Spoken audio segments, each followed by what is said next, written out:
Hello everybody, welcome back. Today as well we have got you another video. In this video I'll show you how you can go ahead and turn our professional account on Instagram. But before that, please do make sure to like our video, subscribe our channel, and yes, without any further delay, we'll simply go ahead and step into our video. For the first thing you're gonna do is simply gonna go ahead, open up your Instagram app. Once your Instagram app is open, in the home page you're gonna see this kind of interface, right? So you're gonna tap on this profile icon that is below right corner, and then you can go ahead, you will find this settings menu options, right? So if you want to turn off your professional account on Instagram, let's first turn this account professional.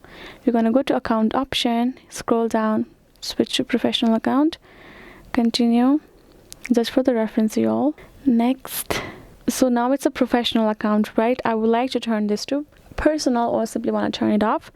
Again, 3 horizontal line, settings option, account, and scroll down, tap on this switch account type. Now we're gonna simply switch to our personal account. This will simply turn this professional account option. If we will go back again and see, now our account is personal, this professional account option or professional account is turned off. So this is basically the way, guys. I hope this video was helpful to y'all. Thank you so much for watching, and yes, I'll be seeing you guys in our next video.